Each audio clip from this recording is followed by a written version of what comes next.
निम्न द्विघात समीकरणों के मूलों की प्रकृति ज्ञात कीजिए। मूलों का अस्तित्व, मूलों की प्रकृति ज्ञात होती है विविक्त कर से। कैसे ज्ञात होती है?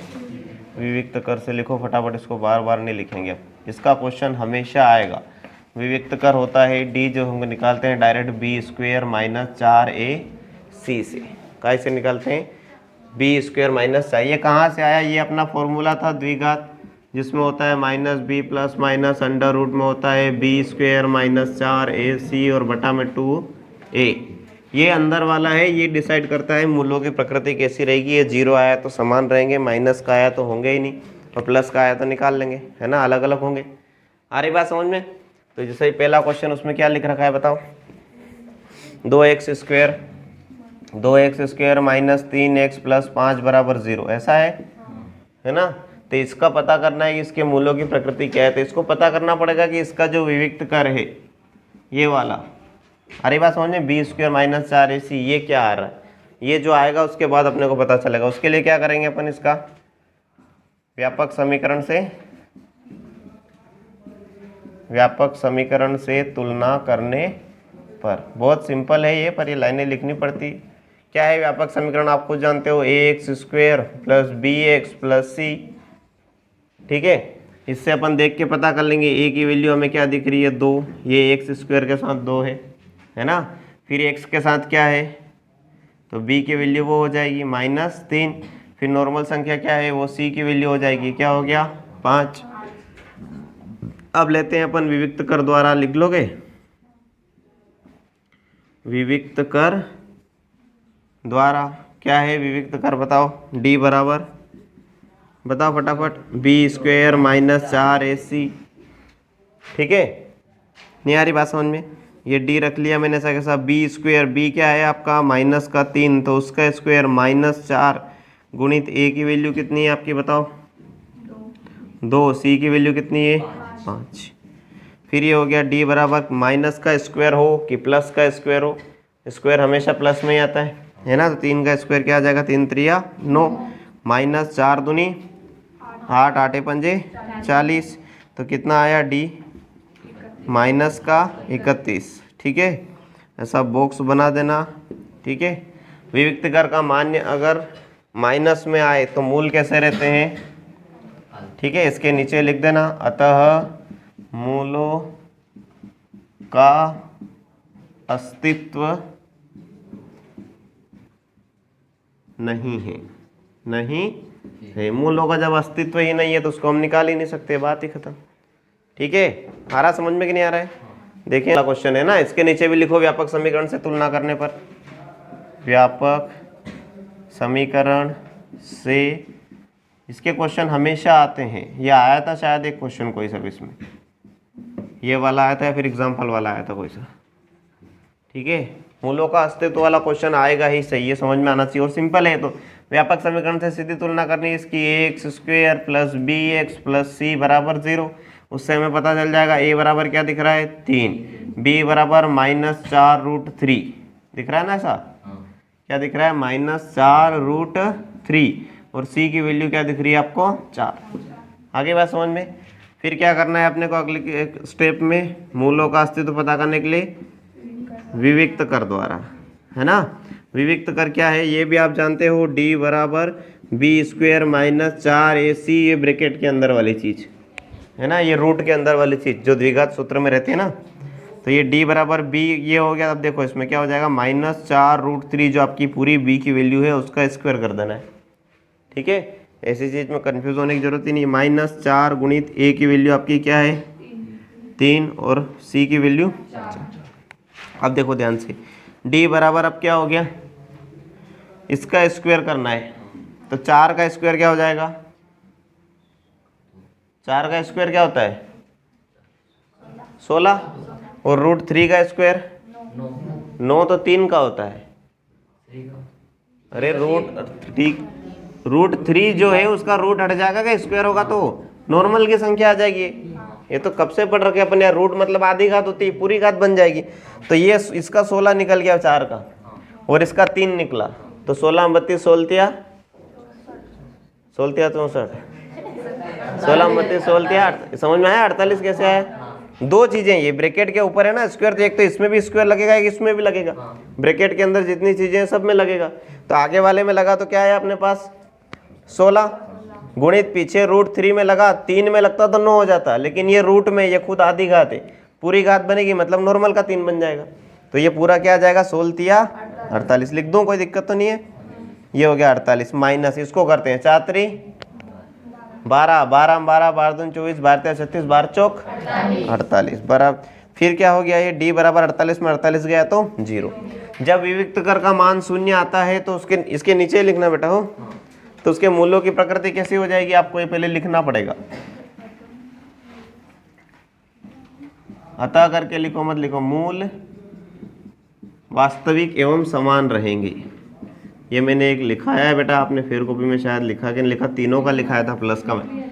मूल वास्तविक एवं सिर्फ जो माइनस आता है उसमें वास्तविक नहीं रहता है, वास्तविक और समान होंगे। उसने ऐसा बोला कि अगर मूलों का अस्तित्व है ना, अस्तित्व है या नहीं, तो अस्तित्व है। कैसा अस्तित्व है? वास्तविक और समान होंगे, तो उनको निकालना भी है। निकालते हैं, कैसे निकालेंगे? द्विघात सूत्र द्वारा। ठीक है, द्विघात सूत्र क्या है बताओ फटाफट आपका। x बराबर -b प्लस माइनस, यहाँ दिमाग लगाने वाली बात है, यहाँ जो गधे जैसी हरकत करी तो फिर मतलब नहीं है। क्या दिमाग लगाने वाली बात है, देखना ध्यान से इधर। ये हो गया, सूत्र लिख दिया। फिर रखते हैं अपन वैल्यू, रखें, ये माइनस तो है ही सही, ठीक है, ऐसा कोष्टक बना देंगे और b की खुद की वैल्यू माइनस की है ना, ए बी सी की सारी चीज़ें पड़ी है अपने पास, अब नया कुछ ड्रामा नहीं करना है इसमें। ये b की वैल्यू खुद माइनस की है तो -4√3 लिख दिया मैंने। अरे बात समझ में? फिर क्या करेंगे, ऐसा ब्रैकेट बना दिया, फिर b की रखनी पड़ेगी वापस वैल्यू, है ना, नहीं रखनी पड़ेगी। ये पूरा अपन ने सोल्व कर लिया ना, b² - 4ac क्या आया अपना 0, तो सीधा यहाँ 0 रखो बटा 2 गुणित a की वैल्यू कितनी आई आपकी 3। ये इतना सिंपल है। उसके बाद आ रही बात समझ में? कितने दे रहे हैं? क्या हो गया, कुछ दिक्कत? कौन आ रहा मैं 2 मिनट। गोवर्धन धनगर, फिर ठेकेदार बुलाओ, नहीं ऑफिस में बुला लो उसको, आ रहा हूँ। अरे बुला लो यार, आ रहा हूँ 2 मिनट में। क्वेश्चन तो पूरा कर दें बच्चों का। आ रही बात समझ में? b² - 4 ऐसे कितना हो जाएगा ये 0। फिर हो गया ये x बराबर, ये माइनस माइनस तो आपका प्लस हो गया, तो ये सीधा क्या आ गया 4√3 आ गया ना, और ये कितना हो गया 2 तिया 6। अब ये कटेगा, काई से कटेगा बताओ? पहले तो ये 2 से कट जाएगा, 2 दूनी 4, 2 तिया 6, तो ये क्या आ गया 2√3/3 ऐसा आया, है ना। पहले मैंने बताया था कि जो नॉर्मल संख्या होती है वो अपने खुद के रूट में 2 बार रहती है, रहती कि नहीं रहती? 3 को अपन क्या लिख सकते हैं, √3 × √3 लिख सकते हैं ना। मतलब ये वाला 3 किसके रूप में है, √3 × √3 के रूप में, तो इससे ये कट जाएगा 1, तो क्या बचा x बराबर 2/√3। इसी को 2 बार लिख लेंगे क्योंकि उसने बोला था वास्तविक और बराबर रहेंगे। अरे बात समझ में? करो तो पीछे चेक आंसर क्या है। 2x² - 6x तीसरा है ना, 2x² - 6x + 3 बराबर 0 लिखना है इसमें। यहाँ पर समीकरण से तुलना करने पर ax² + bx + c बराबर 0। a की वैल्यू क्या दिख रही? 2। b की वैल्यू क्या? -6 और c की वैल्यू 3। फिर विविक्त कर द्वारा, है ना, हाँ, विविक्त कर द्वारा लिखना d बराबर b² - 4ac। फिर ये अगर b² मतलब क्या हो गया, -6 का स्क्वायर -4 गुणित a की वैल्यू 2 गुणित 3, c की वैल्यू क्या है 3। फिर d बराबर 4 36 36 -4 दूनी 8 8 तिया 24 12 24 12 तिया 36। d बराबर कितना आया आपका 12। ठीक है, ये d बराबर 12 आ गया। आप मूलों की प्रकृति लिख दो यहाँ पर, मूलों का अस्तित्व है ना। मूलों का अस्तित्व है तो फिर क्या क्या करेंगे अपन, द्विघात सूत्र द्वारा, द्विघात सूत्र लिखना है आपको, ठीक है। इसके नीचे ही करना है, बोर्ड पे जगह नहीं इसलिए लिखना। फिर x बराबर क्या हो जाएगा माइनस बी, तो b की वैल्यू क्या है आपकी 6, माइनस का 6, तो माइनस माइनस से हो जाएगा प्लस माइनस, अंडर रूट तो आ गया आपका 12 बटा में 2 गुणित a की वैल्यू भी कितनी थी आपकी 2। फिर ये हो गया x बराबर माइनस माइनस तो प्लस का 6 हो गया, है ना, प्लस माइनस रूट में क्या आ गया ये 12 और बटा हो गया 2 दूनी 4। फिर एक बार क्या लेना है 6 प्लस रूट 12 बटा 4 ये लेना है। और फिर एक और बार क्या लेना है बताओ, x बराबर 6 माइनस रूट 12 बटा 4। अरे बात समझ में। अब 4 को हम लिख सकते हैं, इसमें क्या है ये 6 है और ये है 12। अब क्या हो जाएगा इसमें 6 को लिख सकते हैं अपन 3 गुणित 2, क्या लिख सकते हैं 3 गुणित 2, प्लस माइनस मैंने लिख दिया, ठीक है। 12 को लिख सकते हैं अपन रूट 4 गुणित रूट 3 और बटा में क्या है 4। क्या ही बात समझ में। रूट 12 को क्या लिख सकते हैं रूट 4 गुणित रूट 3, है ना, अलग अलग रूट में, ठीक है। 6 को लिख दिया 3 गुणित 2, फिर x बराबर इसको 3 गुणित 2, फिर प्लस माइनस ये जो रूट 4 है ये बदल के 2 आ जाएगा, क्योंकि 2 का स्क्वायर 4 होता है, आ जाएगा 2 कि नहीं आएगा। और गुणित रूट 3 तो ऐसा है सही बटा में 4, ये चीज समझ में आई किसी को कि नहीं आई। इसमें तो कुछ भी नहीं करा, 6 को सीधा लिखा है 3 गुणित 2, इसमें जो रूट 12 था उसको लिख दिया रूट 4 गुणित रूट 3, और रूट 4 हम जानते हैं कि 4 किसका स्क्वायर होता है 2 का, है ना। रूट में 9 होता तो 3 बन जाता, 4 है तो ये क्या बन गया 2। अब ये प्लस माइनस से इधर अलग कीजिए, इधर अलग कीजिए, इन दोनों में कॉमन हमको क्या दिख रहा है 2। ये जब 2 कॉमन निकाल लिया तो यहाँ बच गया 3 प्लस माइनस यहाँ क्या बच गया रूट 3 और बटा में 4 है इसे आपके पास।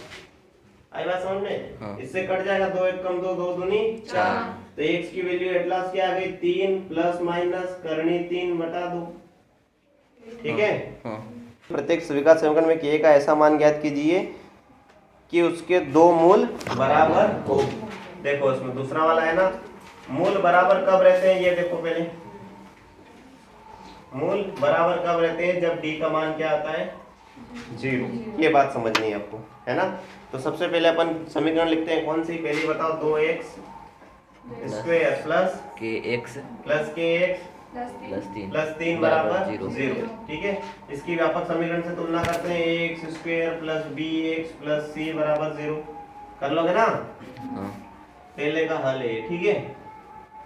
इसकी तुलना करने के बाद a की वैल्यू क्या आ गई आपके पास 2, b की वैल्यू क्या आ गई आपके पास k, माइनस का है प्लस का है प्लस का, ये तीनों प्लस के है ना, और c की वैल्यू क्या आ गई आपके पास 3। k से इतना कंफ्यूज नहीं होना है अपने को, तो भाई x के साथ जो भी लिखा है वो लिख देना, ठीक है। अब उसने क्वेश्चन में क्या बोल दिया कि इसके मूल बराबर हो। मूल बराबर कब होंगे, जब विविक्त कर का मान कितना होना चाहिए 0। लिखो यहाँ पे विविक्त कर द्वारा, विविक्त कर द्वारा, ठीक है। क्वेश्चन में उसने बोल दिया है कि d बराबर क्या है 0, तो d क्या होता है b स्क्वायर माइनस 4ac होता है, उसकी वैल्यू कितनी है 0। कैसे आई 0, समझ में आया कि नहीं आया, नहीं आया। क्वेश्चन में बोला ना उसने आखिरी लाइन में उसके मूल बराबर है। जब भी विविक्त कर की वैल्यू प्लस की आती है तो कैसे रहते हैं वास्तविक, d की वैल्यू माइनस आती है तो वास्तविक नहीं, और d की वैल्यू जब 0 की आती है तो कैसे रहते हैं वास्तविक और बराबर। तो क्वेश्चन में उसने लिख दिया कि उसके मूल कैसे हैं बराबर है, बराबर है मतलब d का मान कितना मान के चलना है अपने को 0, बस इसी से हल करना है, द्विघात सूत्र तक नहीं जाना है। ये b स्क्वायर की वैल्यू रख दी अपन, ये सॉरी d की वैल्यू रख दी 0, अब b स्क्वायर रख दो, b की वैल्यू क्या है आपकी, तो ये हो गया k स्क्वायर हो गया, क्योंकि b की वैल्यू क्या है k स्क्वायर हो गया, माइनस 4 गुणित a की वैल्यू बताओ कितनी है 2, c की वैल्यू कितनी है 3 बराबर 0। अब ये हो गया k स्क्वायर, ठीक है, 4 दूनी 8 24, सही है, बराबर क्या है 0। तो अब क्या होगा k स्क्वायर उधर रहेगा, 24 इधर से उधर जाके का हो जाएगा प्लस का, ठीक है। अब k इधर से स्क्वायर हटेगा तो उधर क्या चल जाएगा रूट चढ़ जाएगा, और दोनों में प्लस माइनस लिखना है। प्लस माइनस लिखना क्यों जरूरी होता है, क्योंकि माइनस का भी स्क्वायर होता है और प्लस का भी स्क्वायर होता है ना, इसलिए कभी भी रूट हटता है तो क्या लिखते हैं अपन प्लस माइनस, अरे बात समझ में कि नहीं आ रही? तो इसकी के की वैल्यू क्या हो जाएगी? Plus minus √24। देखो पीछे क्या आंसर है, √6 है ना। तो के बराबर क्या था आपका, इधर लिख देता हूँ मैं ना आपको, ये भी सही है, इसमें कोई दिक्कत नहीं। के बराबर है आपका प्लस माइनस √24 है ना। फिर के में क्या करा मैंने, प्लस माइनस √24 को लिख लिया अपन ने √4 गुणित √6, 6 चौक 24। सही है गलत है? सही है ना, लिख लिया इसको। फिर क्या हो जाएगा, के बराबर प्लस माइनस ये तो हट जाएगा, 4 का क्या होता है 2, 6 किसी का स्क्वायर नहीं, इसलिए 6 को ऐसा कैसा लिख देते हैं भाई, बात समझ में? कैसा 2 है सर, x माइनस 2 प्लस 6 बराबर 0। अब क्या होगा, कोष्टक के बाहर की संख्या का अंदर की प्रत्येक संख्या से गुणा होता है, ये तो जानते हैं। तो सीधा के x का इस x से होगा, तो के तो ऐसा कैसा x और x मिलके हो जाएगा x की घात 2। फिर के x का इससे होगा तो हो जाएगा -2 k और x। सही बात है? ये 2 इसका गुणा इससे हुआ k और x से, तो क्या हो गया -2 k x प्लस 6 तो अलग है बराबर 0। फिर क्या करते थे अपन, व्यापक समीकरण से तुलना करने पर, व्यापक समीकरण से तुलना करते हैं। क्या है व्यापक समीकरण बताओ फटाफट, ax² plus bx plus c बराबर 0। तो यहाँ से a की वैल्यू क्या हो जाएगी आपकी k, b की वैल्यू क्या हो जाएगी -2k हो जाएगी ना, और c की वैल्यू क्या हो जाएगी आपकी 6। अब हम जानते हैं विविक्त कर का मान 0 होगा। क्यों होगा, क्योंकि क्वेश्चन में बोल दिया उसने मूल बराबर है विविक्त कर द्वारा। ठीक है, विविक्त कर d बराबर 0 दे रखा है, मतलब जो आपका b² - 4ac है वो कितना रहेगा, 0 रहेगा। ठीक है, b की वैल्यू क्या है बताओ फटाफट, -2k, तो इसका हो जाएगा स्क्वायर -4 गुणित a की वैल्यू कितनी है और c की वैल्यू बराबर 0।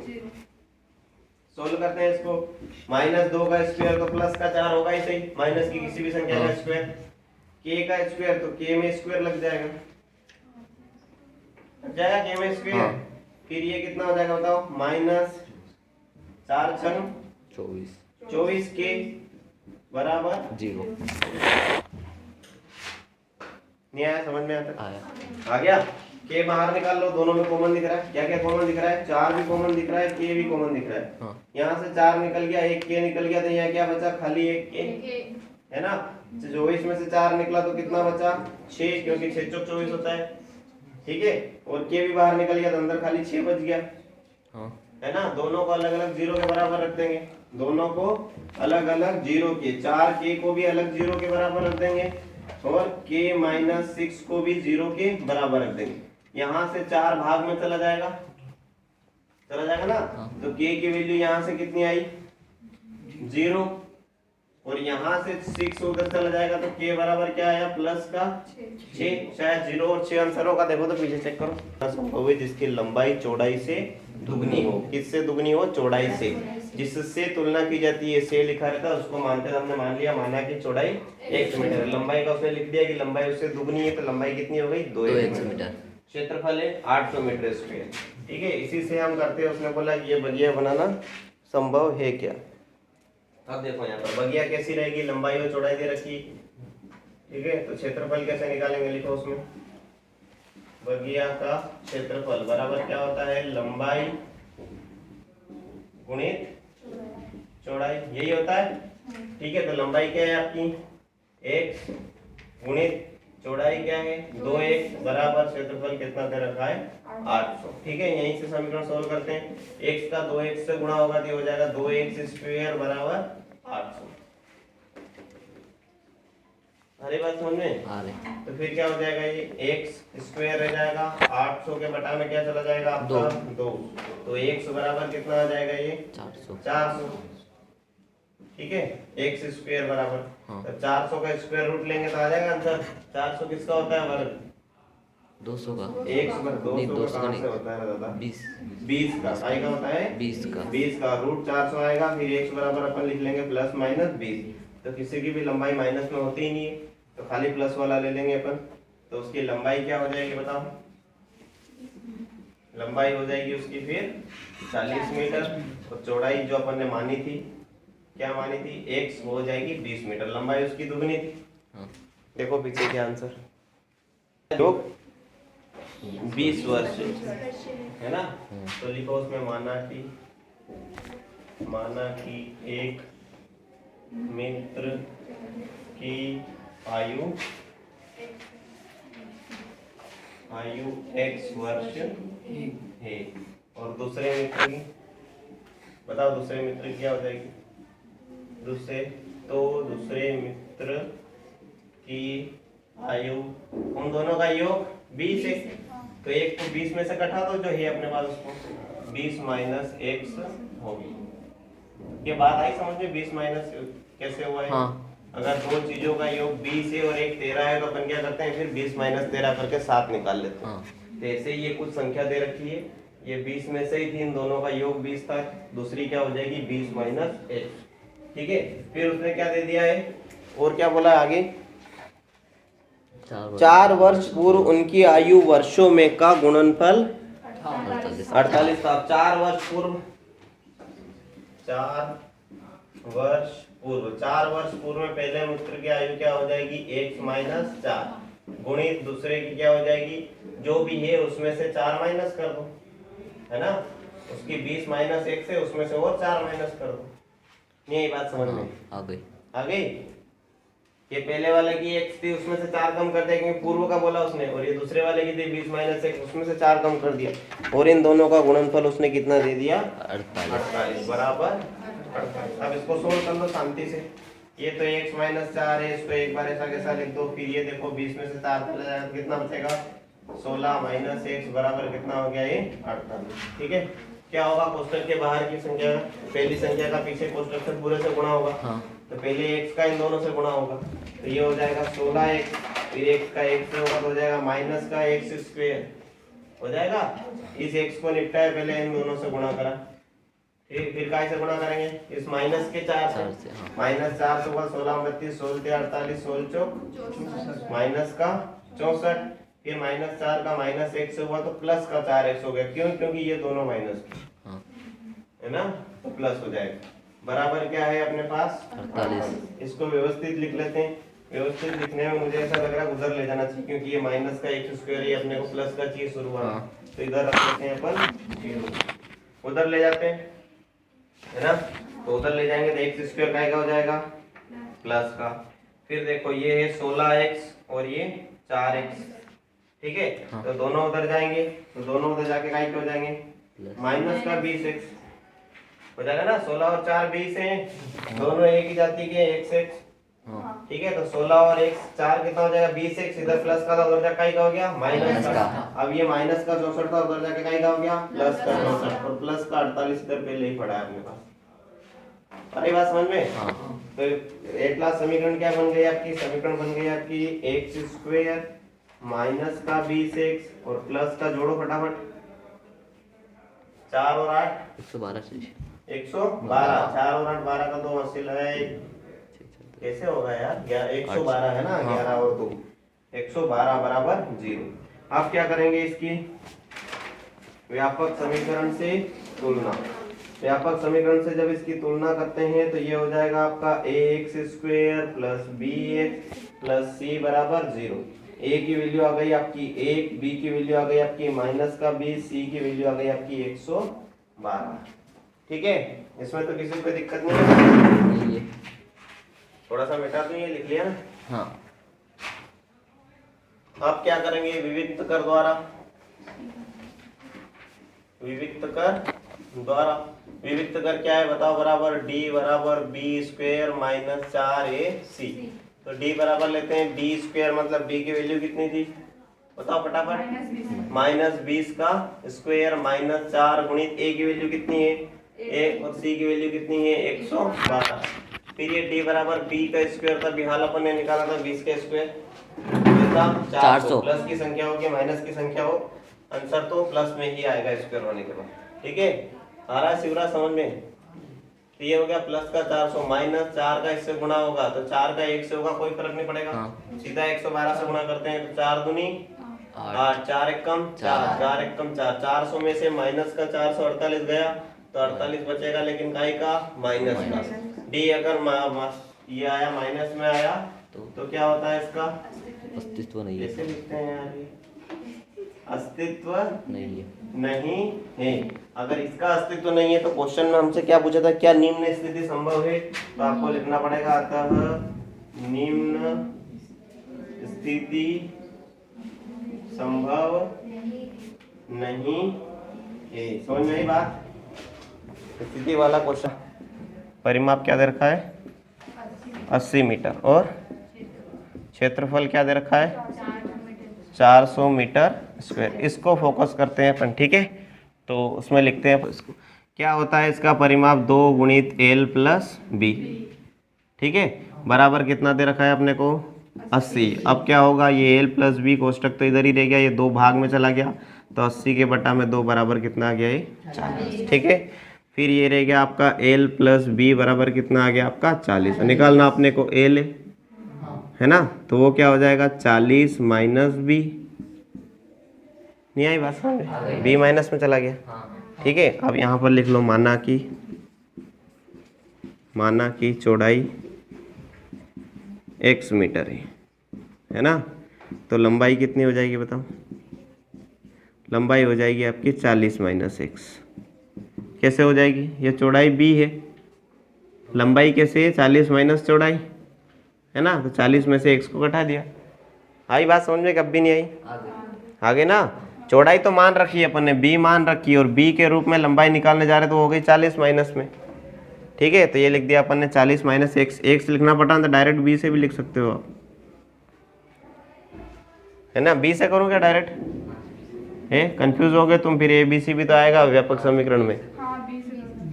b से करते तो ABC तो आएगा व्यापक समीकरण में दादा, x जरूरी है लेना फिर कंफ्यूज हो गए, मेरा कुछ नहीं जा रहा, करूँ क्या उससे।